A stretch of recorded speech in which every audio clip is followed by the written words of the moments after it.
All right. Welcome back, everybody, to another episode of the CV Update. As usual, we had another week packed with sports news, including the Bruins beginning their second round series against the New York Islanders after eliminating the Washington Capitals. The Celtics making their series against the Brooklyn Nets a bit more interesting Friday night. The Red Sox continuing to play well and establish themselves as the real deal. The Patriots possibly being involved in trade talks regarding Julio Jones, and the Champions League final held yesterday. We will cover all of that. And as usual, joining me is my co-host, Rohan Venkatesh. Rohan, how have you been today?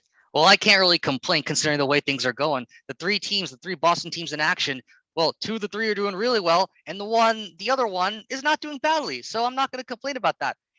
The weather's about to heat up. It's not really right now. It's rainy outside. But hey, as the weather heats up, so are these teams. So it's a great day in the Boston area. Agreed. And also, it's also a great day because once again, we are joined and very excited to bring back Ujan and Anirban Chakraborty. Guys, how have you been doing today? Yeah, I've been doing good. As Rohan said, this is where the two of the teams in the playoffs make their case for some hardware back to Beantown, and hopefully the one that's in the regular season right now can bring some more hardware in the fall. But life still goes on, and we can still hope and pray that some hardware is back after 2 years. Yeah, thanks for having me. It's good to be here again. Like Ujan, I'm pretty excited about the way season's going. We had a win over the Nets, of course, with the Celtics that I'm sure we'll get to discussing today. That was really fun to watch. And yeah, I'm just really looking forward to the discussion.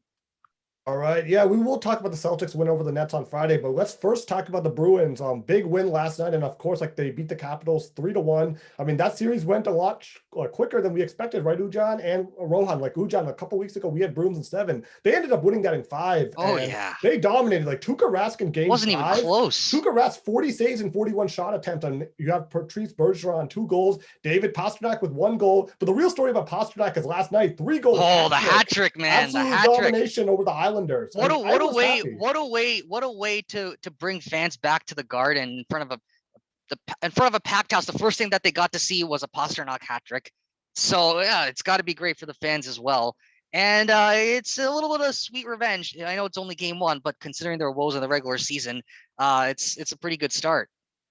I mean, you say woes, but I mean, they beat the Islanders the last 3 times they played them. So, I mean, the Islanders did have their number early on, but I'd say the Bruins are now having the the Islanders tide is number. shifting. 4 games now, they've beaten them in a row. Of course. Yeah. And the tide definitely is shifting, and the Bruins have shown themselves to be able to do well against good teams. I mean, like Washington was a good team, and during the regular season, I mean, the Bruins, they seemed to have a little bit of an upper hand, but it was not really a lopsided thing. I think the Bruins they seem to get better as they see teams more and more. Like you said, against the Capitals and now against the Islanders, and but we'll have to see what the goaltending matchup is going to be like, because when the Bruins did have their struggles against the Islanders, it was mainly against Semyon Varlamov for the Islanders, but it was Sorokin in goal last night for the Islanders. And I can't help but think that they're going to that they're not going to stick with him with Sorokin, considering the kind of performance he had last night. He was like giving up some terrible rebounds and allowed one from long range, so the Bruins are going to have their work cut out for them, even after eliminating the Capitals, a good team like them.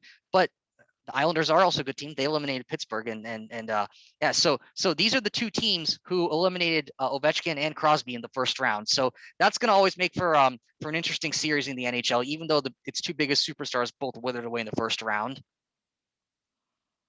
Ujan, what are your thoughts from the Bruins recently? I think we had to put Tuukka Rask really played well that series. That's my main takeaway, in the sense that I think we've kind of been harsh on Rask in years past, especially in like the 2019 Stanley Cup final. And that was deserved, okay? Yeah, I know it was deserved, but I think it's time that we put a little more respect on his name, because without the saves he made, we would not have won that series in 5 games. And of course, having practically everyone score, whether it be Taylor Hall, Patrice Bergeron, David Pastrnak, whoever it was. All that depth. Yeah, of course. And they're healthier than before as well, because Lozano's back now, so that's always good. Lozon is back, but Kevin Miller still hasn't come back. And last night Craig Smith got hurt, so that's just Yeah, a little bit of a setback. yeah. We'll have to see how that goes. Whether he'll be back for game 2, maybe game 3. I feel like. But yeah, I think it was a complete performance against Washington throughout the 5 games, especially from game 2 onwards. I mean, game 1, okay, it was just in overtime. At least you were competitive, but I didn't feel like the Bruins were really in that game so much. But from game 2 onwards, then I felt a little more confident with the team. Do you really think about that Washington series? I think everything really changed though after game 3. The fact that Washington allowed that goal, like the way like Craig Smith, I believe, right? It was Craig Smith who scored that goal because the goalie like mistimed everything. He thought his own defender was going to get that play. And then the end he allowed, and then they allowed that goal. They win in overtime. That's true. And then the next That's 2 true. games, It's a the Bruins psychological win. hit.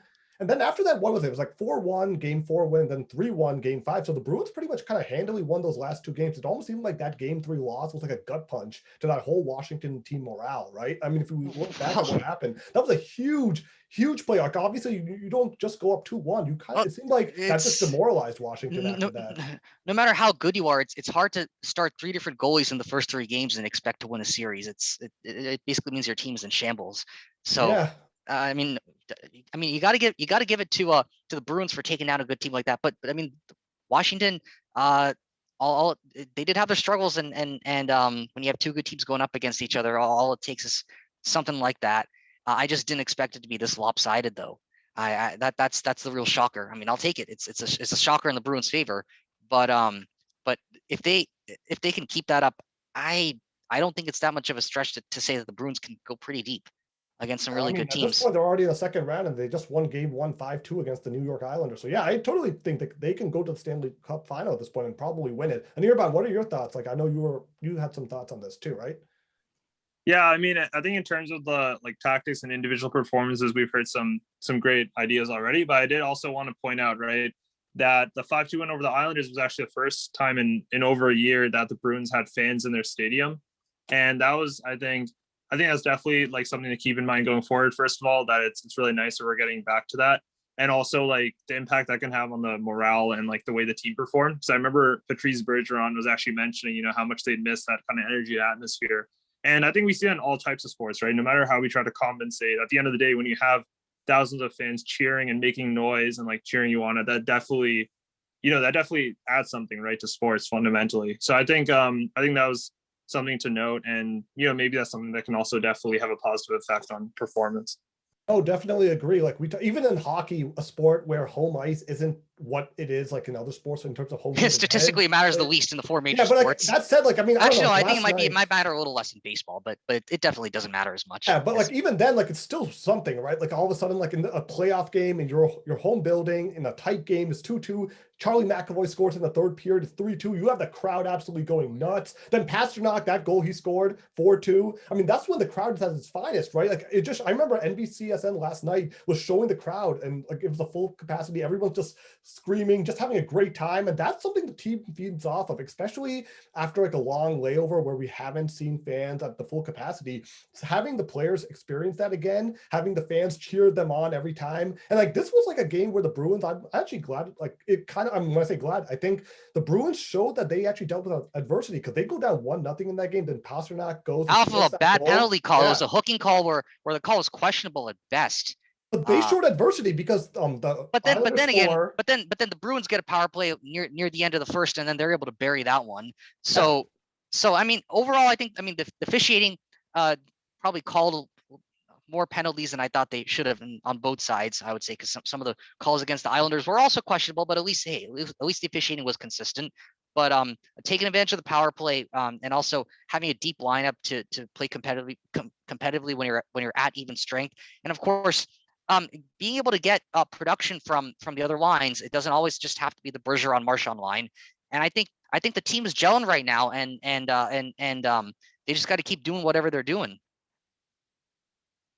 And like it showed like their cohesion last night. Just there was a key sequence when the Islanders they were attacking. They were cycling around in the Bruins defensive zone, and then just to a key poke check away, and then all of a sudden the Bruins have a 2-on-1, and then Pasternak's able to finish that, and that was one of the three, as we know, with the Pasternak hat trick. But I mean, just the amount of grit required to generate plays like that. Most of the times, I would see teams like that.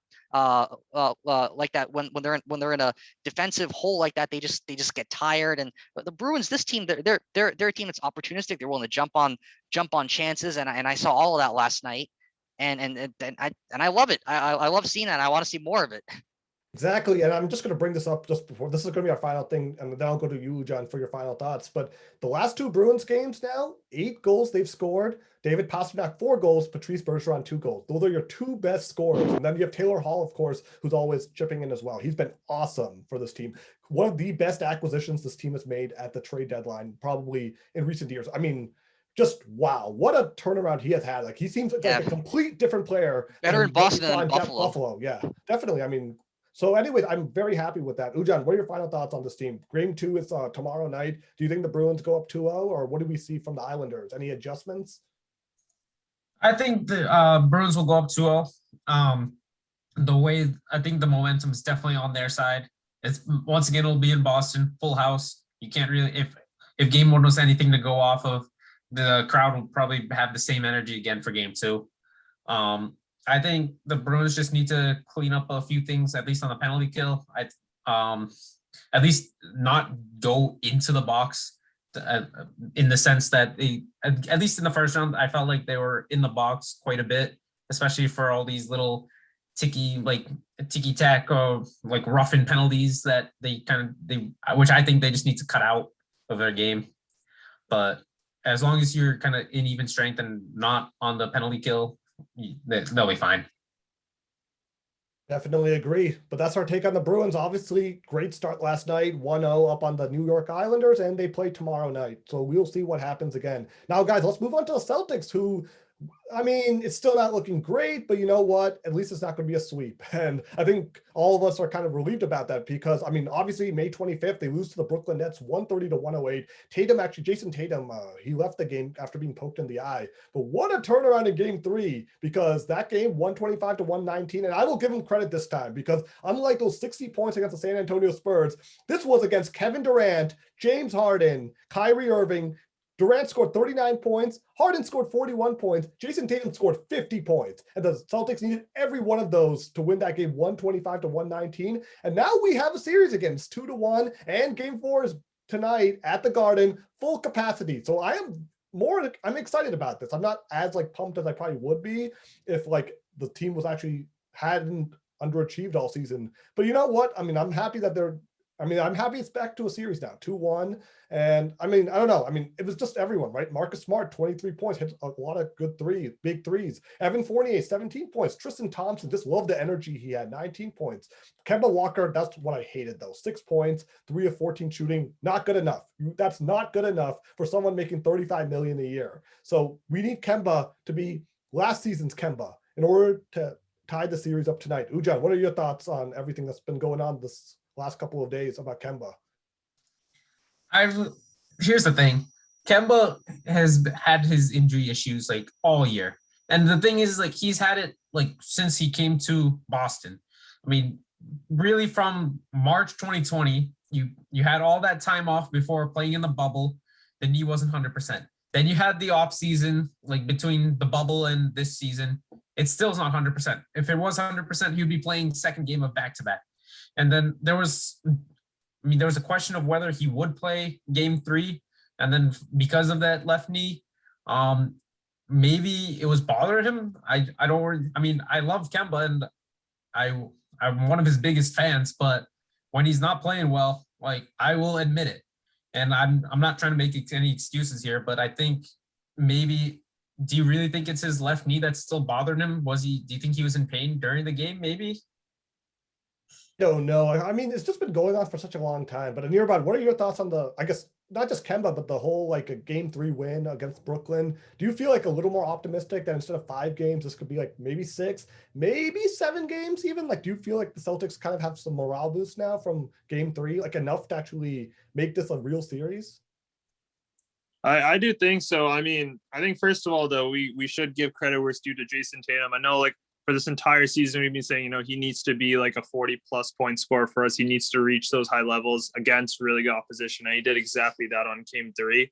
I think it was, 50 points. And if you look at the matchups, he scored, like, we know that he struggled against Kevin Durant guarding him earlier in the series. He had quite a few really nice looks over Kevin Durant in this game. And not only that, but we've talked previously about, how we needed to really target different people other than Kevin Durant, like Blake Griffin or Nicholas Claxton or really Kyrie Irving, who he had a good size advantage over. And he really used those really intelligently to find good positions that gave him high percentage shots and also sinking a few difficult shots too. So I was really excited with the movement and kind of update Tatum's ability to pick who exactly he wanted to like kind of match up against for his shots. And not only that, but his ability to get difficult buckets over Kevin Durant. I think that was really, really nice to watch. The last one he hit over Durant, I think that got him to 50 exactly. points, right? Yeah. And I mean, that's because that was really what the challenge was. Will he be able to match up against, how will he be able to match up against his net defense that where really Kevin Durant's the main person who he'd really was expected to struggle against. So I was really happy to see that. And I gotta say, I am looking forward to it, right? I mean, we have talked about Kemba Walker, and I know in last year's playoffs performance, he didn't perhaps like really deliver the kind of shooting that we really need in critical playoff games too. But I'm just glad that at least we have Tatum coming here. I know Kemba Walker is kind of doubtful entering game 4, and I guess so is Robert Williams if he's not out yet. But again, tonight's going to be a nice night where you're going to have TD Garden full again, and I'm kind of excited to kind of see how that also impacts it, right? Because this is going to be a really amped crowd coming off a really important game 3 victory. And even if it doesn't end up being a 7-game series or whatever, I am confident that it'll be an entertaining matchup. I'm still sticking with the Nets in 5. Game 3 was good, but I think what we've seen is that this team rises and falls with Jason Tatum. If Jason Tatum does well, they win. If he has an off night, I don't think the Celtics have the other pieces in place to put it together and stitch together a win. Marcus Smart's not bad, but yeah, I mean, like when Kemba Walker is slumping the way he is, it's a drag on. It's a drag overall, and against the Nets, I mean, understand that they are at the end of the day they are the Nets, and they are basically pretty much like the Warriors were a few years ago. So I don't know, like I'm not disappointed because my expectations are really, really low, like very low, considering how much this team underachieved during the season. So yeah, I'm not going to be sad if they lose.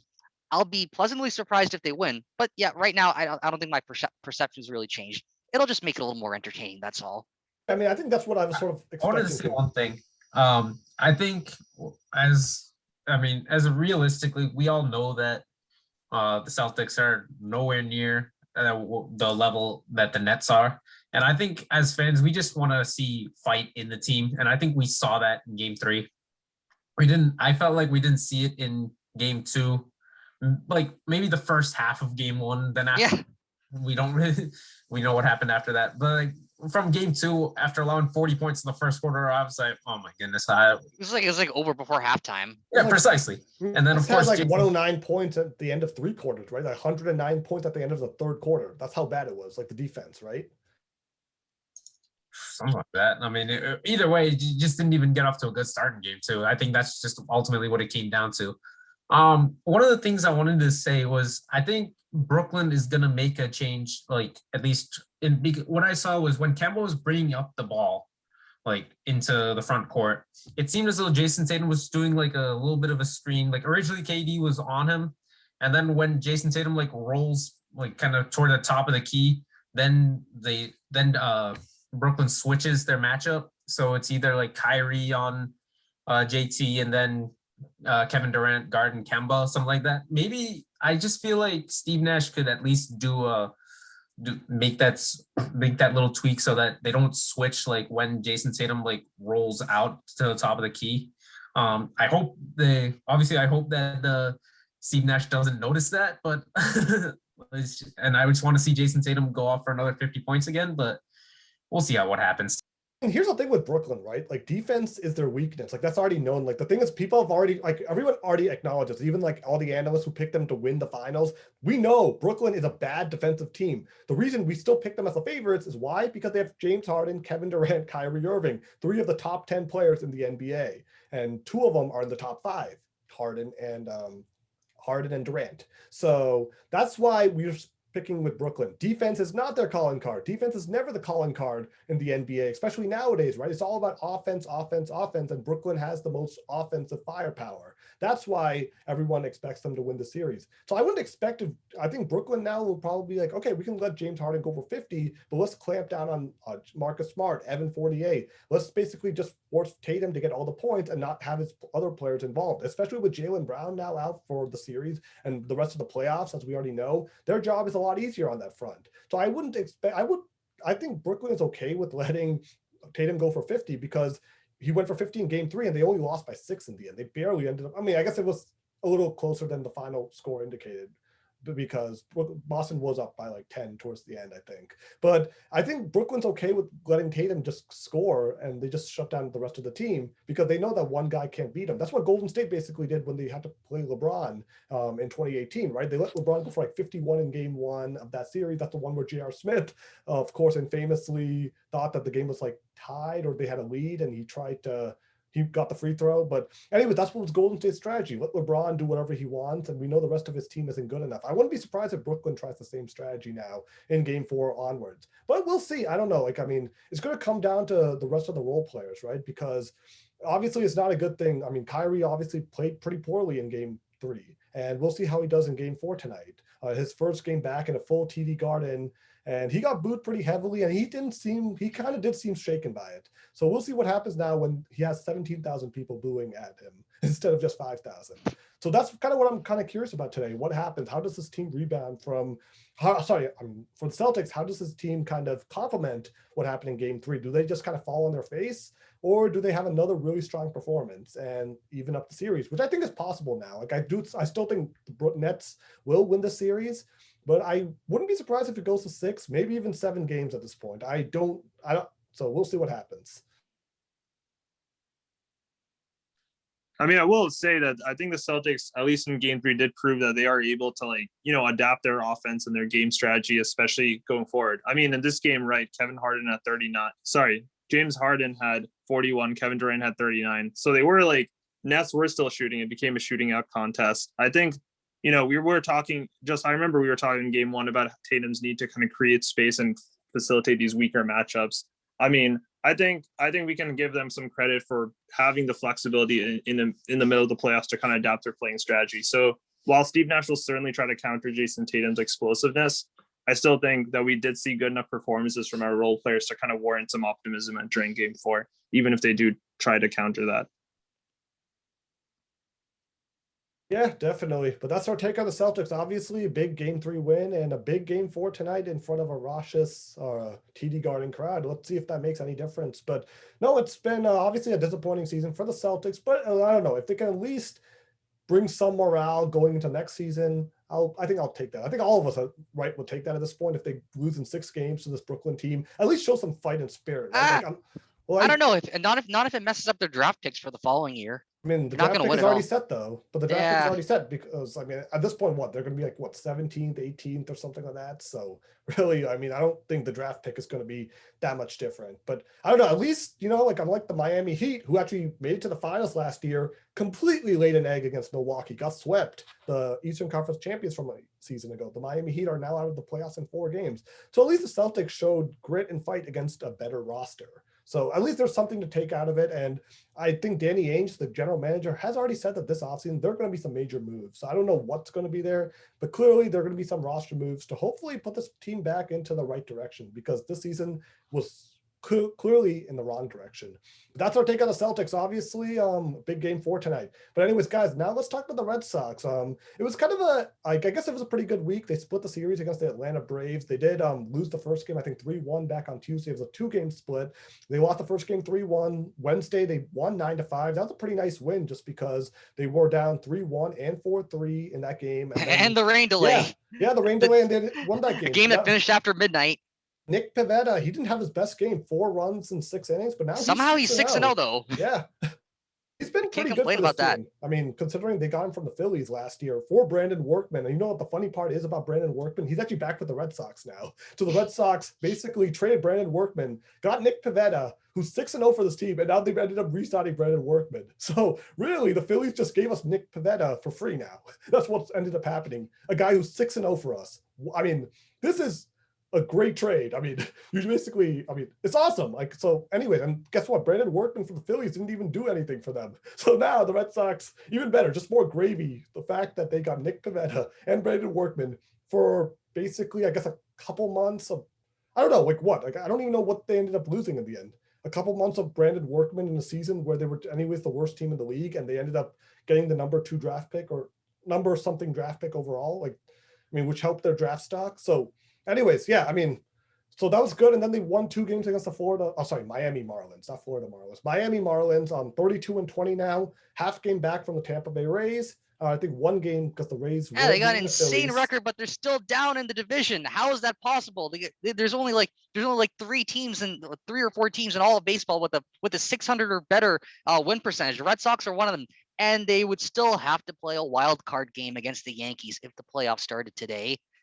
And don't even get me started. I mean, like the Padres are doing insanely well in the NL West as we expected. That's a crowded division near the top, but you got all sorts of good teams.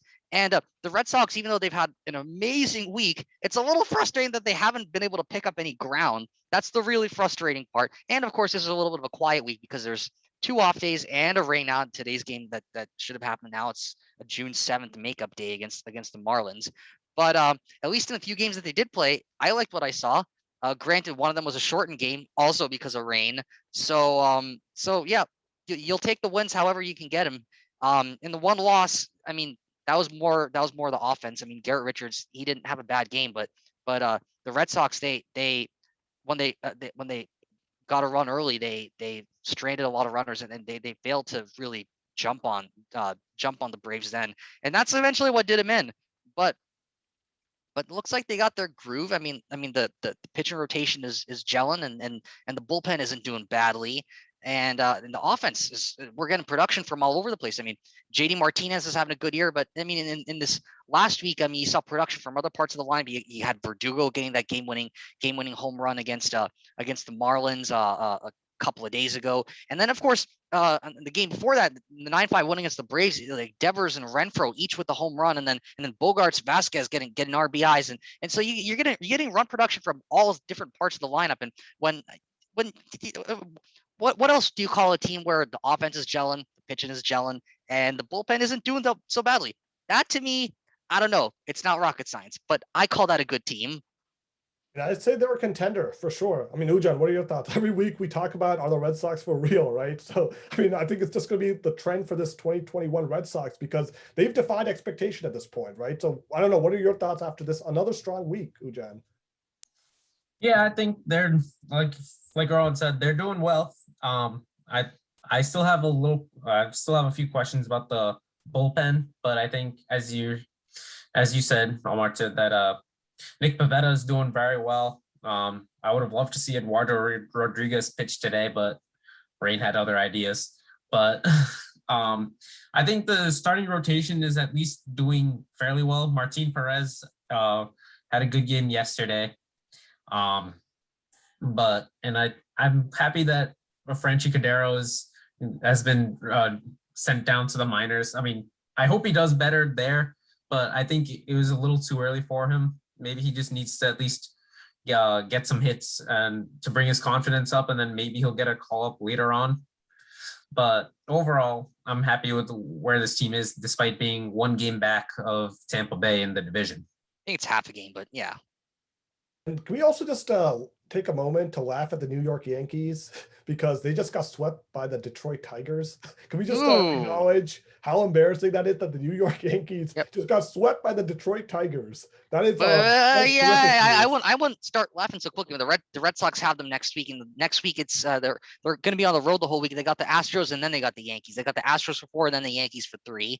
So I don't know how next week is going to go. That's going to be interesting. And Anirban, what are your thoughts on the Red Sox after like another strong week? So first of all, I'll definitely say, the Yankee situation is pretty beautiful, especially considering the number of errors they made in that progression of the sweep.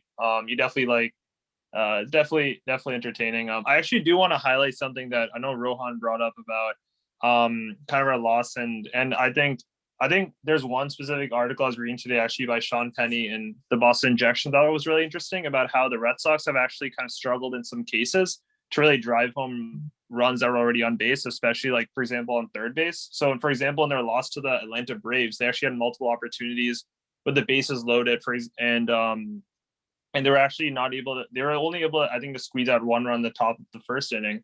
And actually what this author did was really interesting was that they wrote that Boston ranks 19th in majors in the league when they have a runner on third with fewer than 2 outs. And they actually have the 9th most opportunities in those situations. So there's actually a bit of struggle happening here. So for example, in the loss against the Braves, they were 0 for 4 in that situation, right? And I think in a tight matchup against the Rays in our division, I think that's definitely a flaw we need to address. That's true, yeah.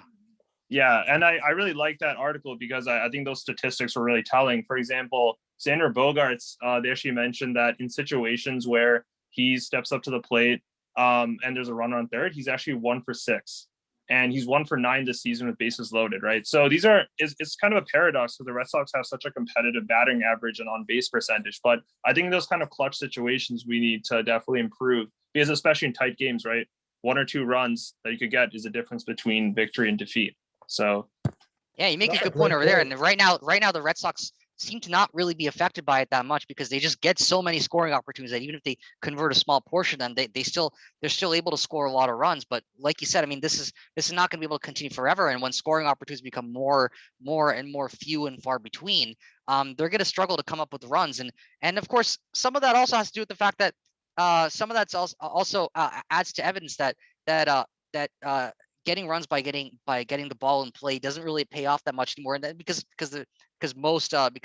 home runs are becoming more and more common, so are strikeouts, and that's just the evolution of the game at work. But Anirban, what you said was also an interesting comparison because this is a comparison to other teams right now. So that's not really a statement about how the game itself has evolved because we're comparing it to other teams from this year.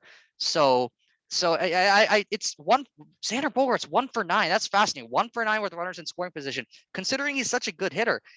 Because his numbers are very, very different when runners are not in scoring position. So as much as I'd like to think that psychology doesn't really have much of a role, I can't help but think that it might. 9 at bats is not necessarily that it's not really a small sample size. It's not ginormous, but it's definitely more than a few. And so and so yeah, I mean, it's maybe another thing that the Red Sox would have to work on other than getting the bullpen in order. But yeah, that's interesting points that you raised over there. yeah, and I specifically wanted to say that was Sean Penny who provided those statistics. So, but yeah, I definitely thought it was fascinating. Yeah, and I mean, just like based on the idea of clutch hitting, that's what we're talking about right now. Like even in 2018, when they won, like against the Yankees, it was 3-1, then 4-1 against the 5 games against the Astros and the Dodgers. In those games, like even though like the Red Sox handily won those series, a lot of the reasons they were able to win was because of clutch hitting that made the series so short, right? Like against Houston, several of those games were pretty close. The Red Sox just got so much timely hits in those games, like clutch hits that helped them win those games. Like they were just insanely clutch in 2018. Like in the World Series, remember that game 4 against the Dodgers where they go down 4-0 and then they end up scoring 9 runs in the last like 2-3 innings to basically pull away from that game. That was due to clutch hitting. So I totally agree. Clutch hitting can basically be the difference between a short series and potentially losing the series even. Like if they did not get those hits, I don't know if they win in 2018 all necessarily, right? Because I mean, so that I agree. Like I think the clutch hitting needs to be better. And I didn't really know that it was that bad for like a guy like Bogaerts, right? Because I think we see Bogaerts and we see him as such a good player, like one of the most consistent players for the Red Sox. But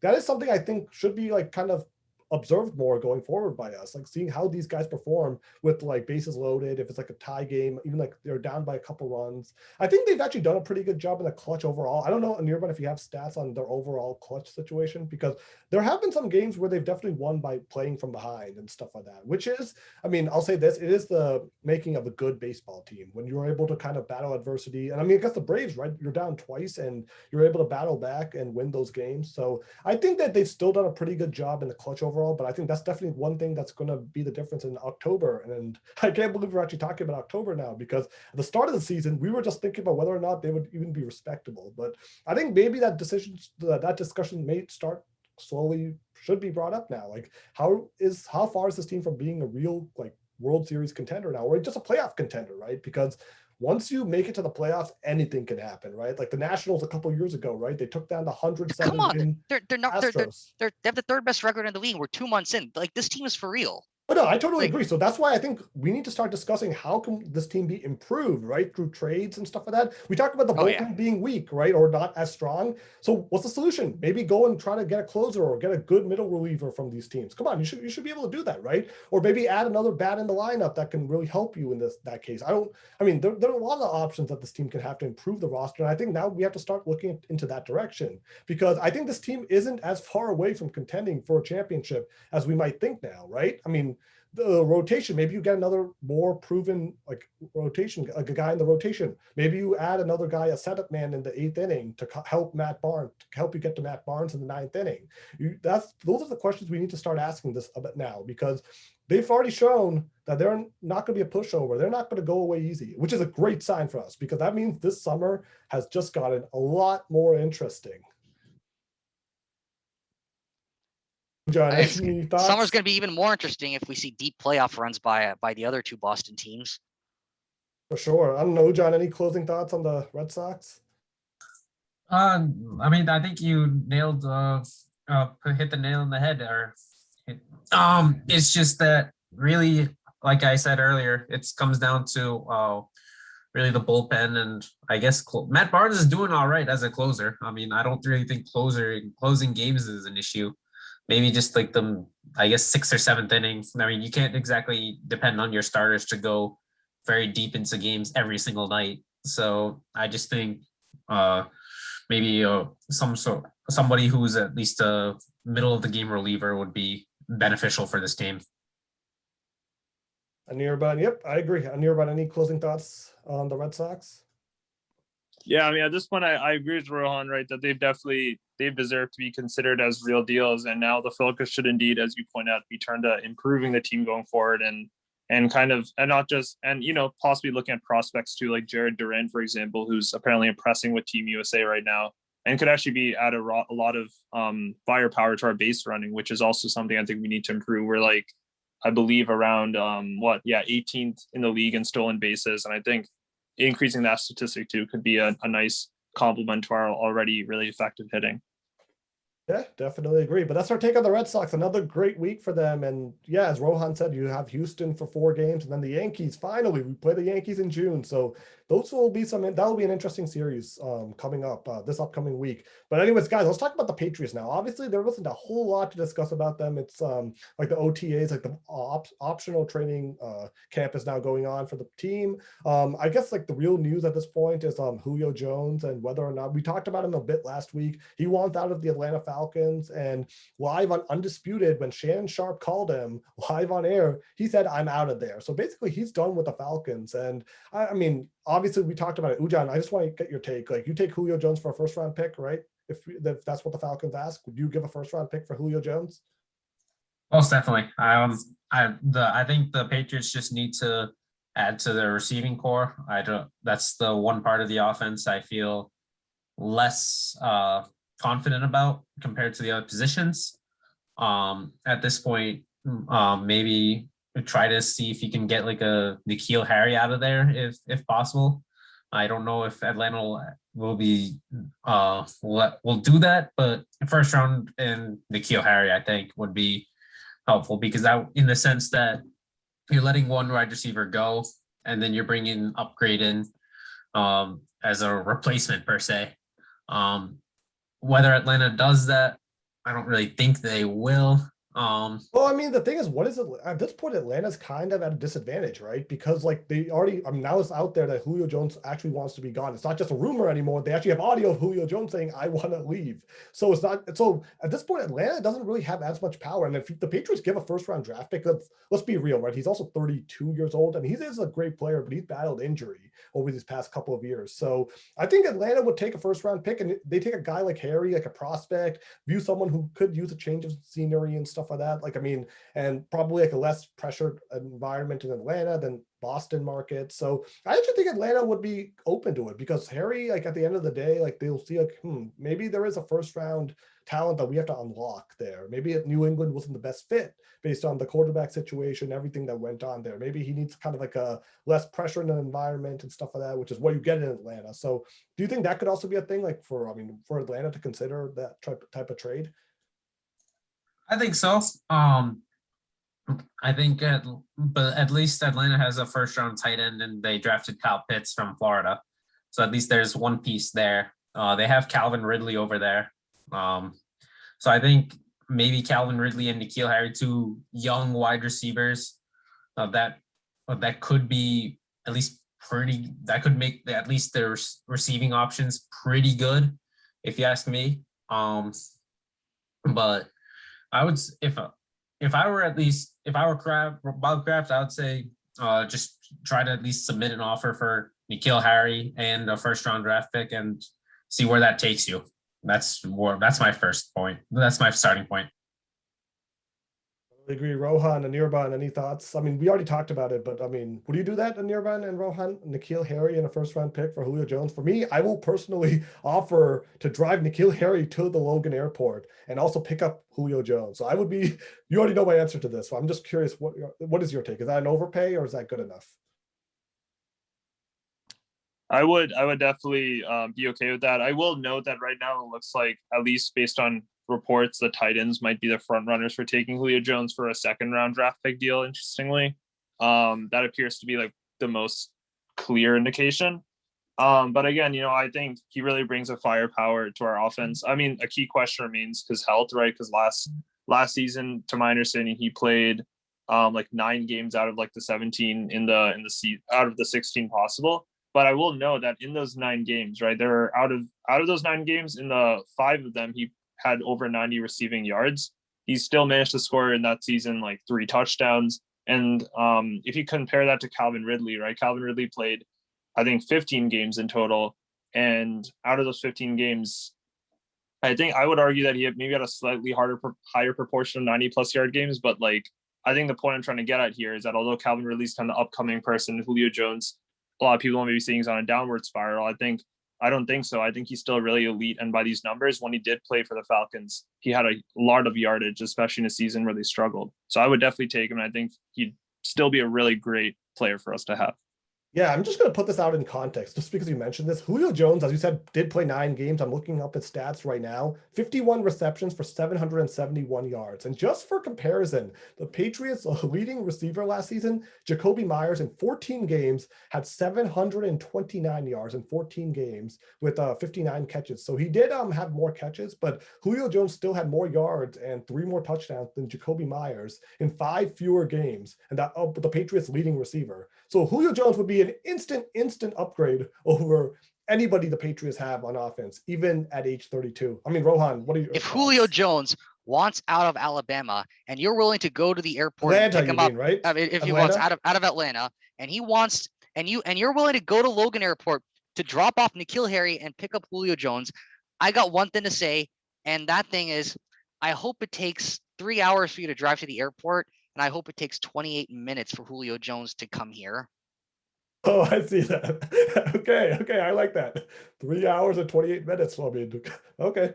Yeah, I mean, Julio Jones did have a catch in that Super Bowl that probably should have iced that game until Atlanta decided to have some interesting tactics, let's just say. I was actually rewatching that Super Bowl because it was on NFL Network, and very interesting fourth quarter decisions by that team.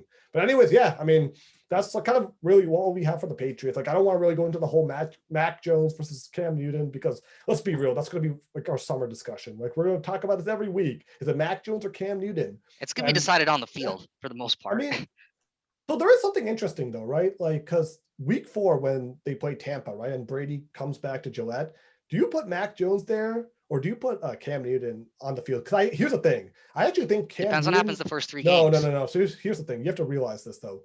If Mac Jones starts against Tampa and they get absolutely shredded, can you imagine all the media stuff that will happen? All the stuff that will say, like, I mean, what's to say they're not going to get shredded if they start Cam? Oh no, but here's the thing, right? Cam's like a veteran, right? But if like this is like your replacement, this is the guy who's supposed to be like your next like franchise quarterback. If he like lays an egg that day, that will shatter his confidence. Like Cam, whatever. We already seen Cam like sort of what it is. Cam can take it. But Mac Jones is a rookie, right? And for these guys like building up that confidence early, it's really critical. It's more important than we like think about it. So I actually think that Cam Newton will probably be your starter at least week 9 or 10. And I think it's up to Bill Belichick.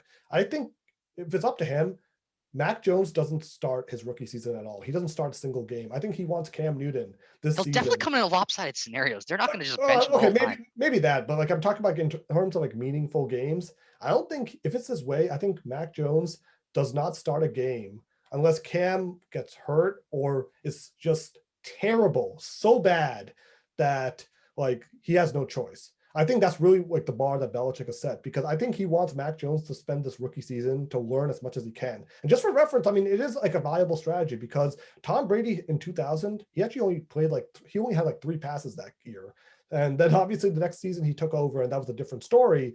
But his rookie season, Tom Brady barely played. So there is precedent for Bill Belichick sitting a rookie his first season to really have him learn as much. And with Brady, it's a little different because obviously with Brady, we know this whole story. He wasn't expected to be the starter or any of that. Yeah, but a lot can change in 21 years.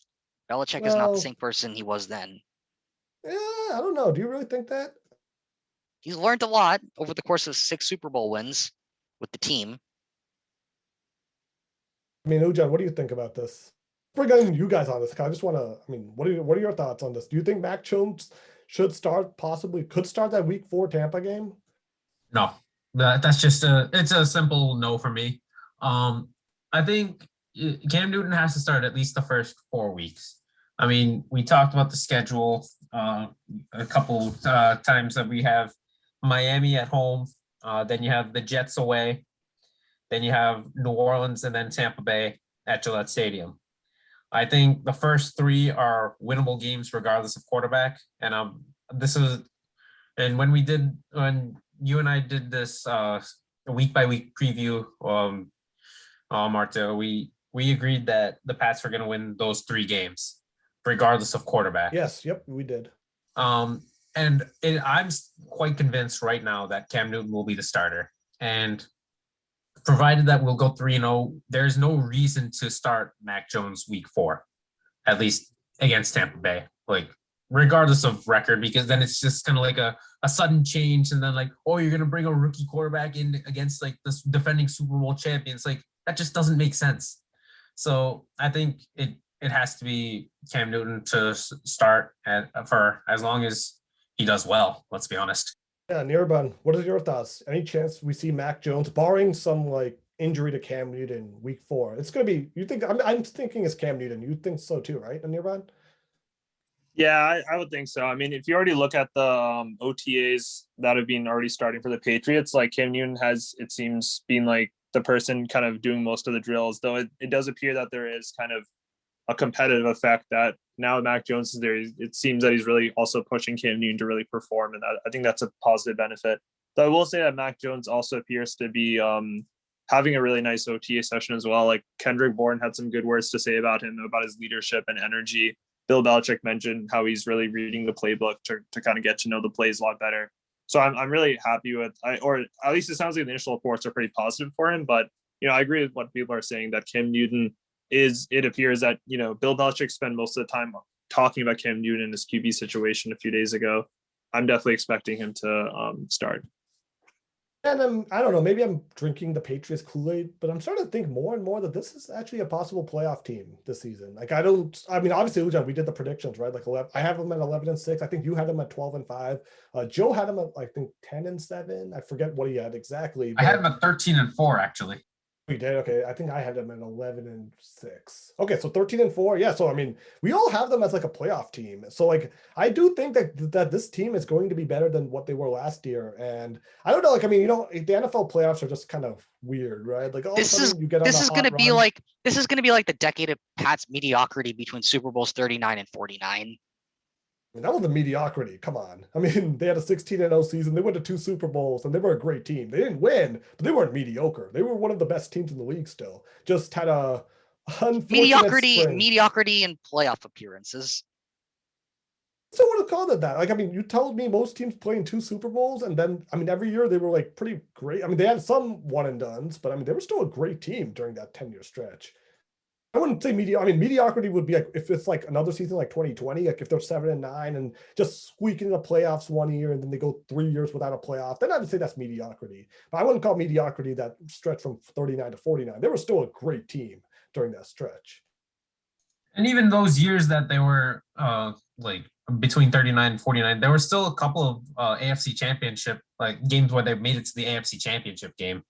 So like case in point, when Baltimore won the Super Bowl, they were in the AFC championship. Then Denver, right? I mean, the next year. The next year, yeah. And then of course 49 when they won the Super Bowl. And then 46 was a Super Bowl loss to the Giants in Indianapolis. So I mean, they were in the playoffs. Like it's not like I mean, of course, they had, 12 years that they were division winners from 2008 to last year. So, I mean, they were in the playoffs. So, Yeah, and also I think you can keep in mind really that the Patriots have been improving so much over the offseason, not only in the offense, but also, in their recruitment on the defensive side. Like they recently got former Eagles player Jalen Mills, who was also actually at the OTA sessions last week.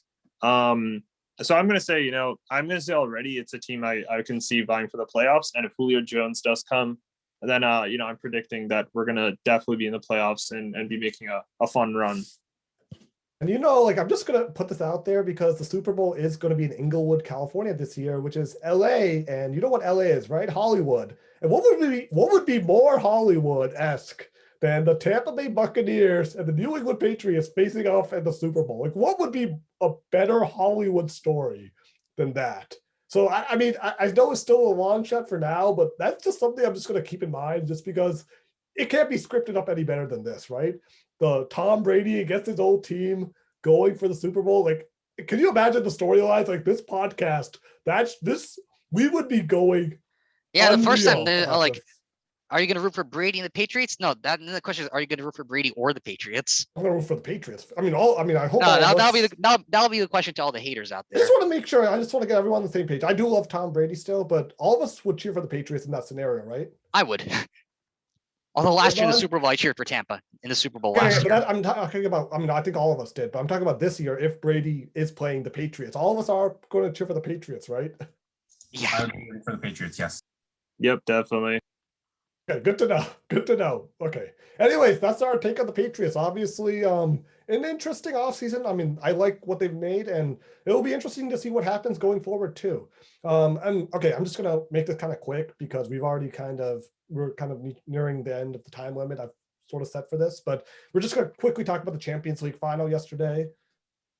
Chelsea yesterday beat Manchester City 1-0. Seems like Manchester City just seems to have a curse when it comes to these Champions League games. I don't know. I mean, well, their talent is mostly newly found, and it's pretty impressive that they've been able to put up a string of three EPL championships and three EPL titles in 4 years. Careful not to use their championship there because it has a whole different meaning in English football. But yeah, but it was a crazy final day of the EPL season where Leicester kind of fell through. They missed it. They're going to be missing out on the Champions League next year. Liverpool somehow they made it in by winning the final game, and then Chelsea, even though there was some kind of scrambling on the final day, but they also made it in.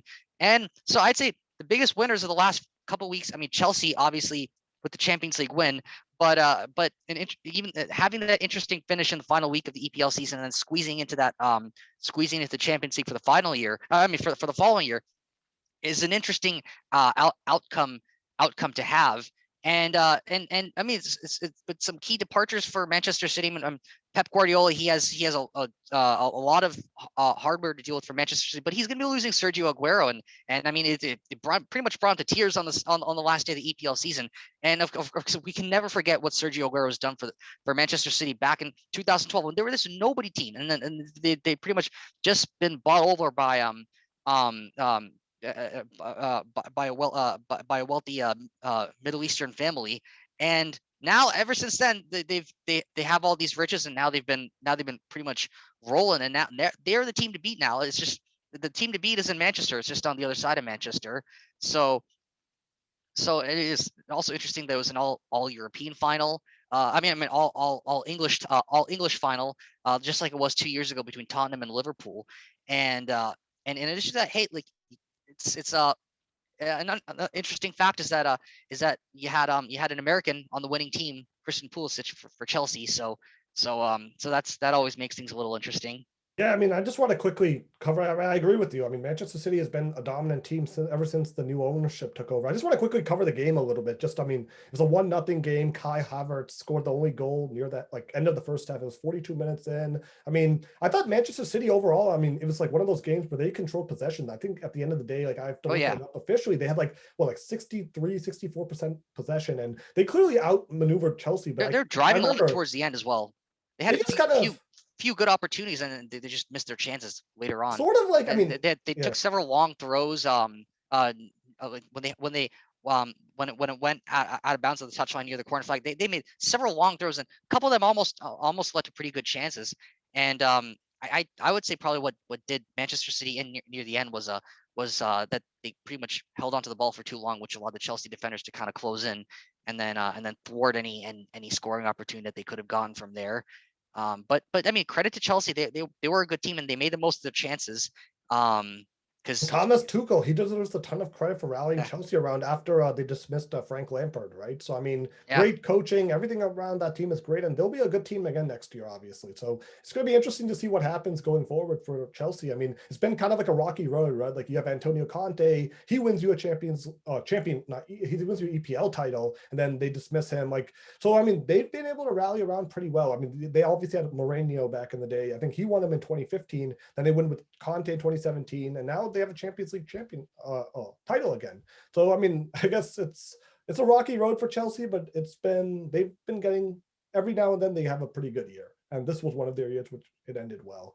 I mean, Ujan and Anirban, I just wanted to get your thoughts on this game quickly. I mean, obviously it was kind of a stunner, right? Like, I mean, City was the favorite, so what happened? I think Pep Guardiola got the lineup wrong. He should have started either Fernandinho or Rodri as like a holding midfielder. I think the lack of presence of one of those was led to the goal, because there was a massive gap in that midfield. I mean, you could have put a bus in that midfield, and there you would have had the gap between the defense and between the defenders and the midfielders. But I think it was a great pass by Mason Mount. Let me get that in there. And Kai Havertz did well in the 1v1 situation. I felt like Ederson didn't necessarily have to commit so much. He could have at least kind of held his ground a little bit rather than slide in. But I think we need to talk about the man of the match, N'Golo Kante, because he broke up everything in that midfield. He did not let City just get past them. I just felt like once Kevin De Bruyne had to leave the game for injury, I thought that was it for Man City, because there went your creator at that point. I didn't really understand why Gabriel Jesus was dropping deep in the midfield just to get the ball when he's the striker. I guess it makes sense when you have Sergio Aguero, but they're not gonna. The City was just trying to put crosses into the box, and they didn't. Chelsea just could easily deal with the headers because they have a height advantage. So I just feel like Pep Guardiola just got the tactics wrong. He had the lineup wrong. He must have just overthought it, like he did like he tends to do in the big games, really. Yeah, I'd agree with that. I mean, I was reading online about, apparently there's a term called Pep roulette to kind of describe like the given starting lineup you'll have, because it can be really difficult sometimes. And in his position, right, Manchester City has just, I mean, honestly, like if you divide their players into like an A team and a B team, like their B team could probably be the A team for most other teams in the world, right? In like most of the competitive teams, right? So when you have such a wealth of options, I guess it's almost like you want to start everybody and then you just end up finding the wrong approach. So he definitely took some criticism, for example, for starting like Raheem Sterling instead of Ilkay Gundogan or Rodri or Fernandinho. And also the way City's been playing this season, which is kind of be a novelty in how they haven't really relied on a striker. And in some games they haven't even had a striker. I think this game really showed that missing that clinical edge really ended up costing them. And kind of going back to kind of giving credit to Chelsea, right? I mean, Chelsea definitely was not the favorite from the game. And you look at the final possession stats, City had 53-47, though in the second half, I would think it was way more pronounced. But Chelsea had that defensive solidity with Antonio Rudiger having a great game, and N'Golo Kante, of course, having a great game. And they actually ended up having more shots than Manchester City, but of course they're only the goal they scored, right, was they had 2 shots on target, and one of them was that goal, which I think, you did have the 1-on-1 situation with Kai Havertz against Ederson, but it's not an immediately obvious chance, right? You still have to have some skill to get around the keeper and then have the composure to put it in. So altogether, they should be really happy. And I think from our perspective as American fans, right, seeing Christian Pulisic entering a UEFA Champions League final and almost scoring a goal, I'm pretty happy to see that. And I'm kind of excited for what that bodes for American soccer going forward. And I mean, World Cup next year, I mean, it should be a good stretch for the Americans right after obviously 2018, the disappointment of not making it. I mean, they have a much better team now. I mean, Pulisic, and then they have others too throughout Europe, right? Like Tyler Adams and Josh Sargent. So 2022, I'm looking forward to it in Qatar. It's going to be a very interesting tournament, and hopefully one where the Americans have a deep run. I mean, obviously, we'll see what happens, but yeah, I mean, so that's really kind of it for the Champions League, unless you guys have any other thoughts about the game or the season. Provided that America qualifies for 2022 World Cup and they don't bottle it like they did in 2017. I don't think that's going to be an issue this time, right? Because I feel like the 2017, like it seemed like they had a lot of like those like kind of Americans near the end of their careers. Like you had I guess Bradley is still on the team, right? Michael Bradley, Clint Dempsey has since retired, Tim Howard's retired. You had a lot of guys who like have done a lot for the team, but I feel like they were kind of like a lot of those old vets. And maybe at the time you should have gone with a kind of like a younger infusion. Really, I think Pulisic was the only like young guy at the time who like played in that like Trinidad and Tobago, that game in 2017. Like I think he scored a goal, if I remember correctly. So I mean, he scored the only goal. So I think like they have this infusion of like youth now who are actually playing in Europe and are actually really good. Like I don't think they're just like MLS good. Like they're playing in the top tiers in Europe and playing well. Like Pulisic, Sargent, Adams, Zach Steffen, the backup I think keeper at Manchester City. Hopefully he gets some more playing time because that's going to help him get even better over time.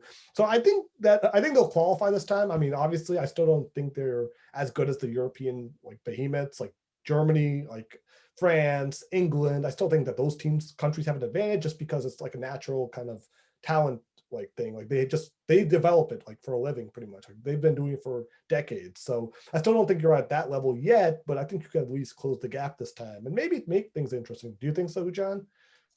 Yeah, I think so. Side note, the US actually had a friendly today and they lost 2-1 to Switzerland.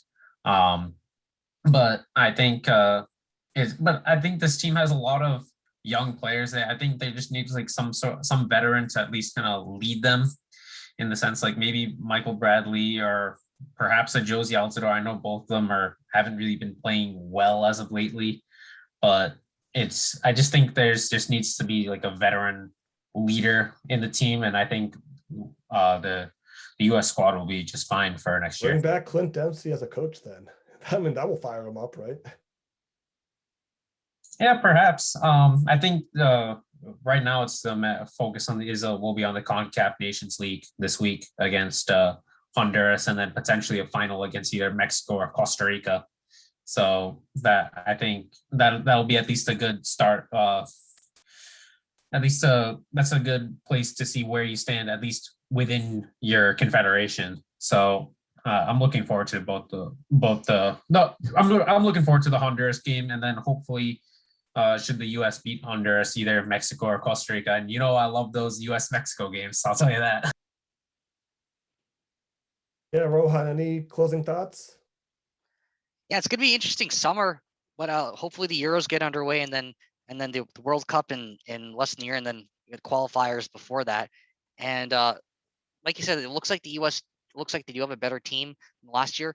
I don't think they're going to make a deep run. I say best case scenario, they probably get to the quarterfinals, kind of like that 2002 run that they had when they went to the quarterfinals and then lost 1-0 behind with Oliver Kahn in net for Germany. Is still a classic game to this day, even though the US ended up losing that game. But hey, look, if all the pieces are together and the US can put together a good effort, I'd say that's probably their ceiling, their best case scenario for 2022. And of course it's going to be different, right? Because it's going to be held in the wintertime because it's being held in Qatar this time, and where the temperature routinely runs into hundreds of degrees of over the course of the summer there. So it's going to be interesting to see how how the domestic leagues, which normally run from August to May, are going to function, because obviously there is going to be that pause, there's going to be that interruption. But of course, as we saw last year, leagues can handle pauses; they are able to get around it. So, but yeah, it's good. It's weird, like Christmas and World Cup. It's I don't know how that's going to go, but it's going to be interesting to see that. Yeah, definitely agree. But anyways, that's it for this week. Obviously, we had another packed week, and we'll be back again next week to cover the Bruins, Celtics. Hopefully they're still playing and they won't be eliminated by then. Red Sox will still be around, and we'll be back again next week to cover another week in sports. But that's it for this week in the CV update. Guys, thank you for coming on, and enjoy the long weekend. Obviously, a lot of us have tomorrow off as it's Memorial Day. Enjoy your day off if you do have it, and we will be back again next weekend to recap another week in sports. Until then, have a good one, stay safe, and have a great rest of your day. Bye. Peace.